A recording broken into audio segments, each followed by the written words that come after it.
welcome to this week's episode, guys. If you remember from last week, we left you there where I was just jumping in the water to inspect the rudder because we had the Sea's rudder issue. This week we did manage to solve it. We did. We got it off. Unfortunately, we didn't film taking the rudder off. I just got on with it and did it while no one was else was on the boat. Got the rudder out and found out that it is severely bent. So we've had it at a workshop. And they've straightened up the rudder. Not perfect. It's not 100%. About 90%. I'd say 90 to 95%. And yep. So this episode we're going to install the rudder. I also did some fiberglass work because there was a crack in the rudder, so I cleaned that up. And spray painted it nice white color. Yeah, we didn't have it. We don't have any bottom paint at the moment, so we just spray painted it for now until we get the boat hauled out. We're here. Well, you have marine grease. You need to put it all up in there when you slide that shaft in there. Beautiful. So, take that shit on there. Grease your shaft. Yeah. Take that shit on there. Leave that so we can hold it. We're gonna have to just throw it. I think we'll just have to drop it in the water. It's mucky down there. I got these here. We'll float it out here. Oh, here you Well, go. not floated. There's a floaty there. I get it. Oh, you want it? Yeah. Just that way? Okay. Yeah. I got it. Okay? I got it. Okay. RBBC, we good. Okay, so we did fix the rudder. We did get it on.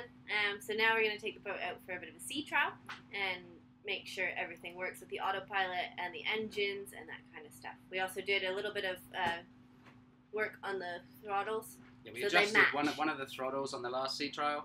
I hadn't tightened them up to this at the same level on both engines. So you're having the controls, instead of them being even, one had to be pushed further forward to get the same revs out the engine. So that we needed to adjust.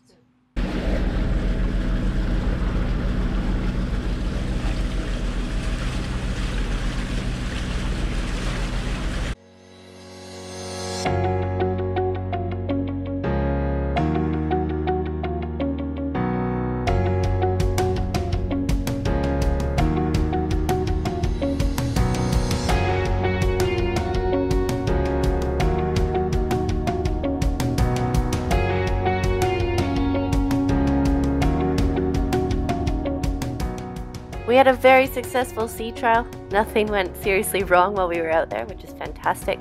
We did manage to solve a few issues, and overall just a very good experience. We'd like to say a massive thank you to all of our patrons for your continued support.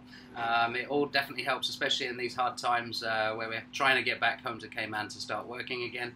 And also our latest patron. Yeah, Warren, we want to give a huge shout out to you. Thank you so much, mate. Thanks for jumping aboard the other day as well. You gave us a hand with the lines when we were doing our sea trial. So thanks for joining the club.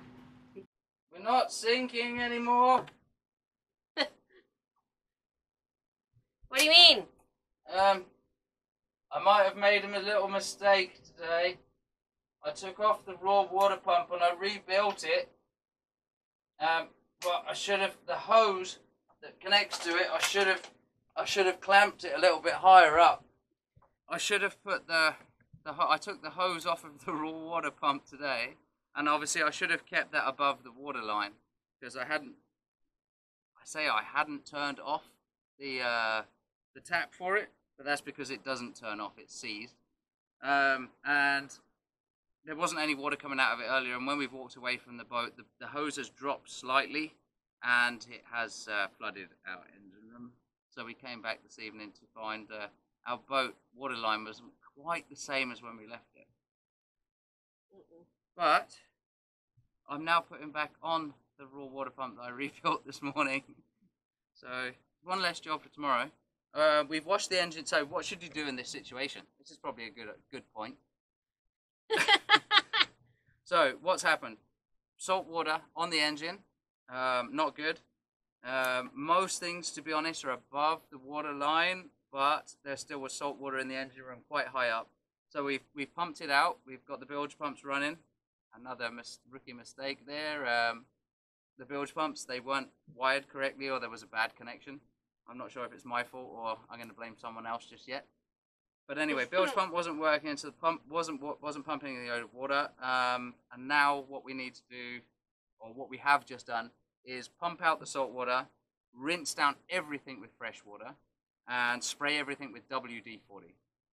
That's the most important. I'm going to dry it off. I'm going to start the engine, and then I'm going to dry it off again, and I'm also going to spray more WD-40 to make sure there isn't any corrosion on all the connections. But hands up, my fault. Guilty as Guilty charged. as charged. That's I will why I take have it. the red light. Oh, that looks funny. That looks really funny with the camera, with the screen angle. You look like you're glowing. Yeah. Anyway, I'm going to go back to install my raw water pump here now. And then we're going to try and start this engine. If this engine starts, ching, we'll all be good. The only thing I'm a little bit concerned about is the starter motor maybe got a little bit wet. I'm not sure.